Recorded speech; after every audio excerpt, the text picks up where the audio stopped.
It's a Martin day, a 1970s Martin, a D28 in this case.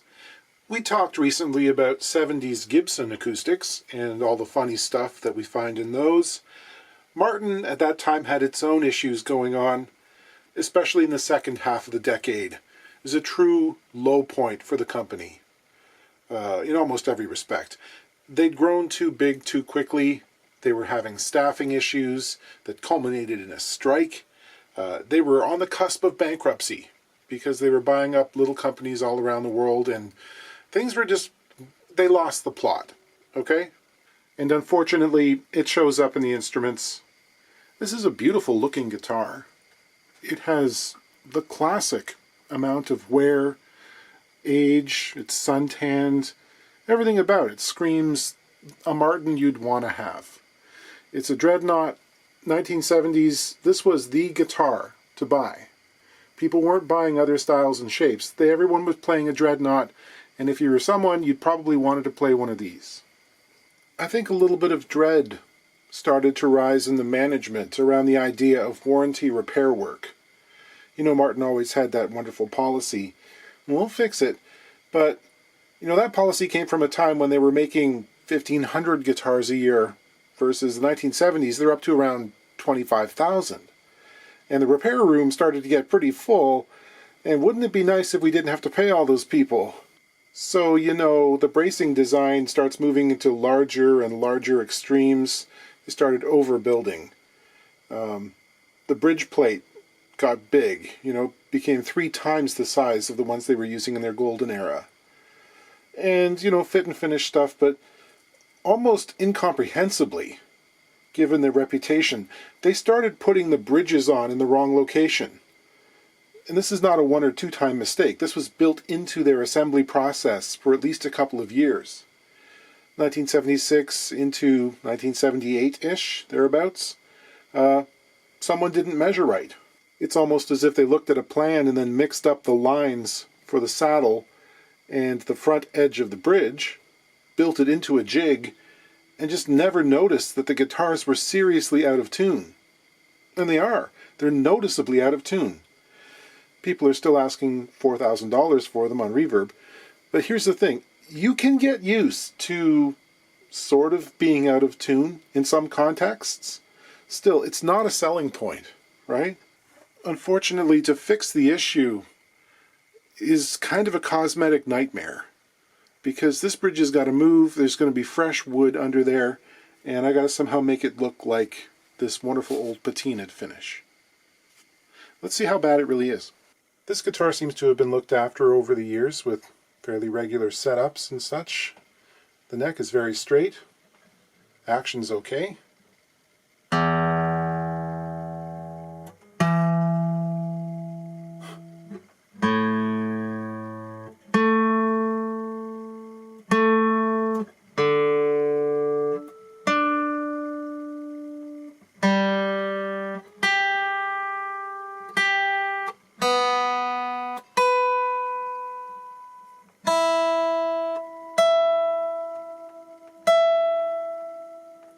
So yeah, 18, 19 cents sharp on every string, at least. Taking the strings off, I notice there's a pretty good fingerboard crack there we should probably address as well. Okay, cursory measurement here. And if you were to do this, it's a good idea to measure the actual instrument to the center of the 12th fret and double that for the scale length. Don't just assume that it's 25.4 inches, because it might not be. But it seems like I usually transfer the numbers over into metric because it's just easier for me. We seem to be about 2.5 millimeters short on both the treble and the bass. So that's what we got to shift it. We've got to move this way. If the fretted notes are too sharp, it means the string length is too short. Conversely, if the fretted notes are flat, the saddle's got to move forward towards the nut. The state of the saddle can affect things as well. You can see that the low E is coming off the very front edge, where the high E is coming off in the middle. Into the interior. There's that very big rosewood bridge plate. It's not nearly as thick as the laminated ones that Gibson employed, so that's a plus, I guess. You'll note that they dispensed with the little fabric overlay, which was glued on top of the X-brace crossing in former years. I guess they figured it didn't need reinforcement. With the lights off, if you can stop looking at that suspicious hair that's now highlighted, you'll see the streak of light announcing the famous Martin pickguard crack. They all have them. This one has not yet been glued. The edge of this pickguard is starting to curl upwards. It's loose. These black guards from the 70s are renowned for this. If you leave them too long and let them go too far, they'll curl up into all kinds of strange shapes. But if you can glue them down while they're in this condition, it's usually fine. And yeah, we should try and glue that crack up. There's an under-saddle pickup in this guitar, which the owner is not that fond of. And he would like to switch it out for a K&K.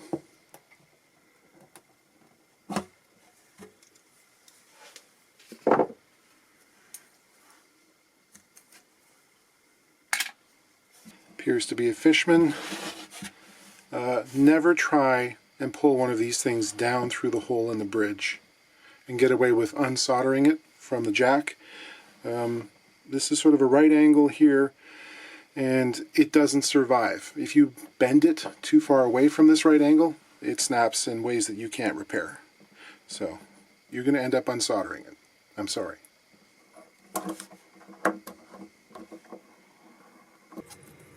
Oh, they threaded it through the hole, you silly people. Come on. You don't have to thread it through the hole. This thing is under no tension.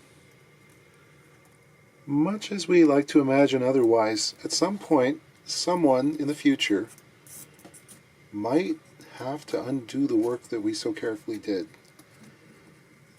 There we go. I'll crank up the old bridge removal heating pad here. I've just got it taped in place so it doesn't move around too much.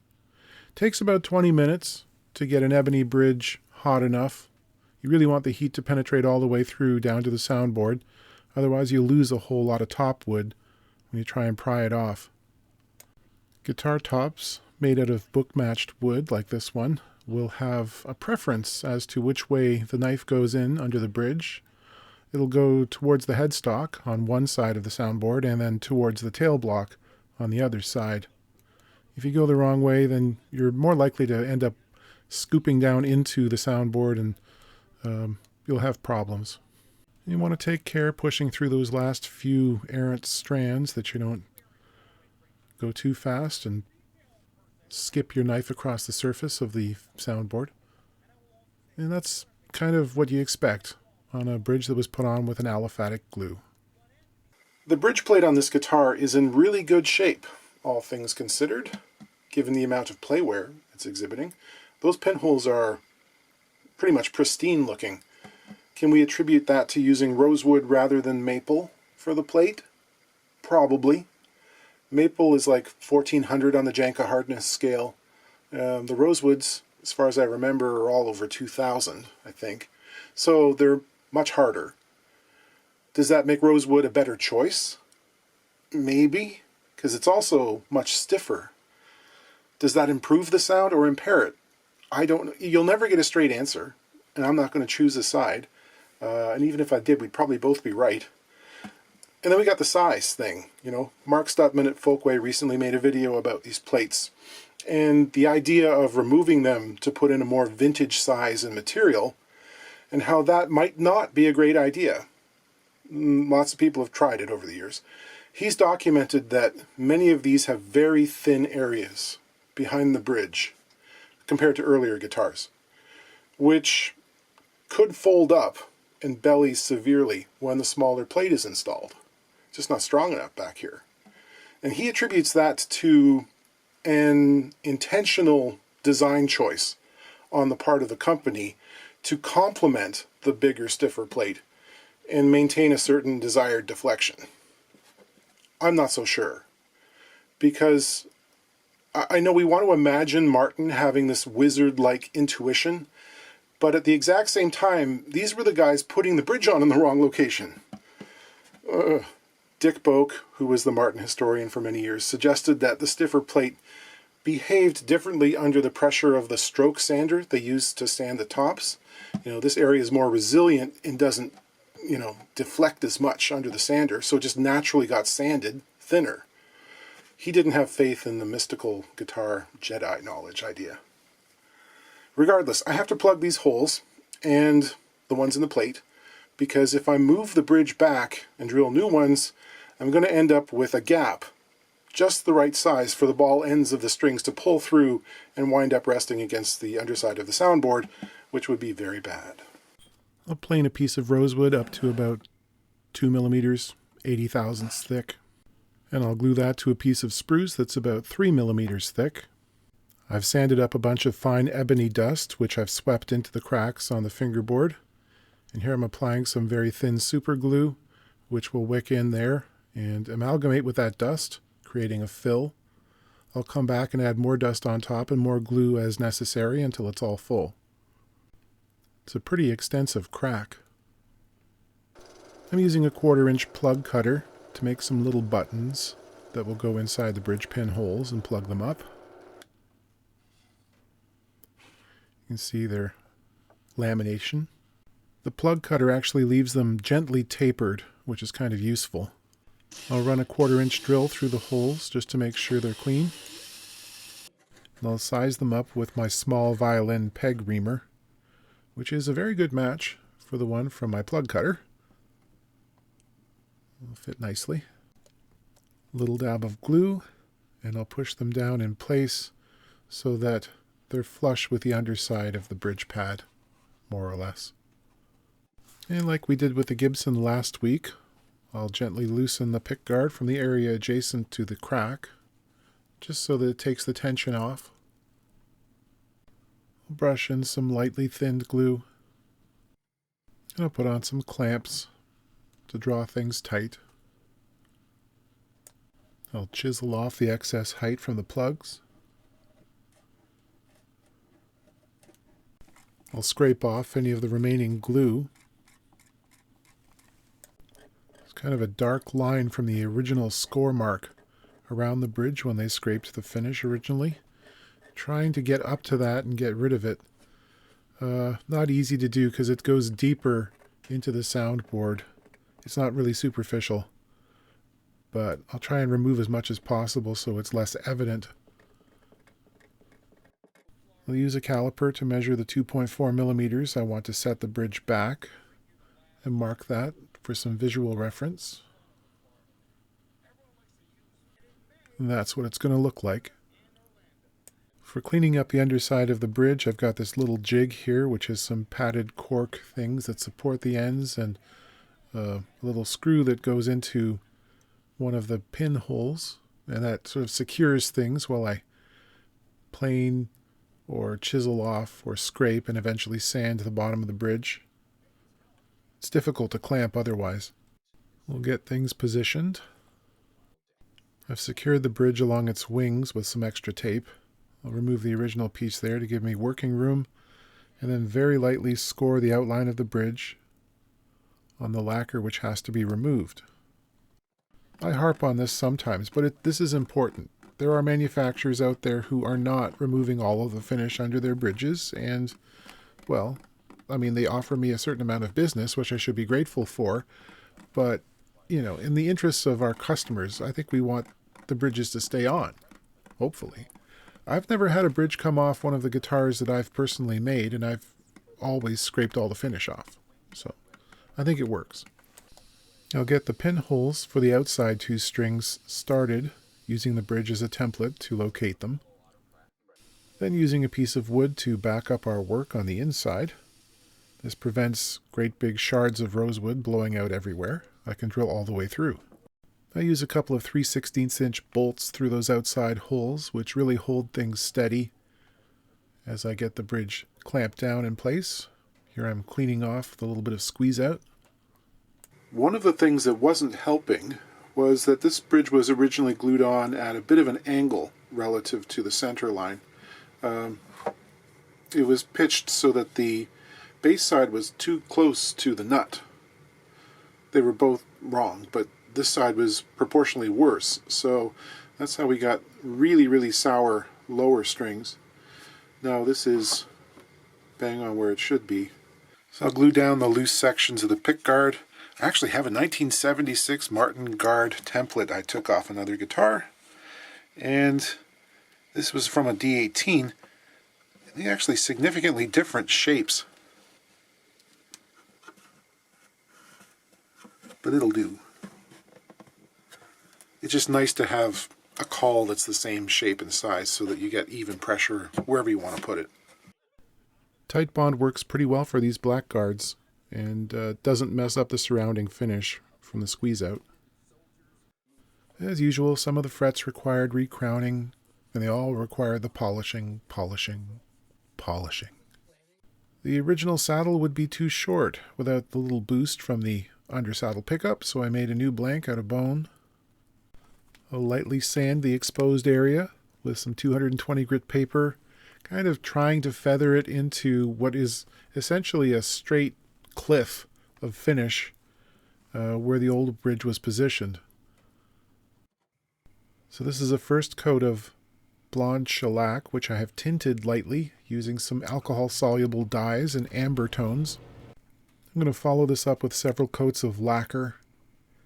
And it's the kind of thing that looks fine from 6 feet, you know, but as you get closer, there's always a difference in refraction, a textural thing that comes through. And yes, there are people who can do the full trompe-l'oeil treatment, you know, spend a week going back to it and really filling it in. But that's the kind of thing that violin restorers do with $100,000 instruments. I can get there on a good day, but man, it's a lot of work. So I'll put in the K&K pickup. Got a piece of wire which has a bit of an old jack on it. I'll use that to fish it through the hole in the tail block. The attached wire allows me to adjust the nuts for proper length without losing the washers that are on the barrel of the jack. Just pull it in, screw them on by hand, and then pull them out again and test. On the K&K pickups, we get to install them using super glue, a gel super glue on the metal transducer dot. You see I've got a piece of rubber glove on my finger there, which will prevent me from gluing myself directly to the inside of the guitar. And I can position them by sighting down through the bridge pin holes. There is a device that you can use, which I find is slower than doing it by eye, and I've developed the ability to gauge the distances pretty well. Checking the intonation points, I've got this piece of a B string here with a little bend in the end. I move that along the top of the saddle, which has been left flat, and that means the string has a very narrow bearing point. I can move this back and forth until I get the harmonic at the 12th fret sounding just like the open string, and then I mark it and I can file to that line. It's good to do this upright in the playing position, of course.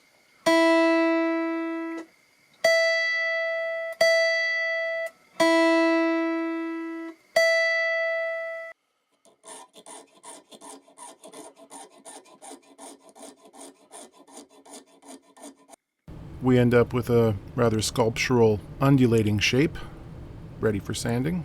All set up and ready to go. Managed to lower the action slightly. We got 6/64ths on the bass side, 4 on the treble, which is pretty much factory standard. And also factory standard for a contemporary Martin, the intonation is as good or better than what you'll pick off the rack today. Excellent. Happy, very happy with it.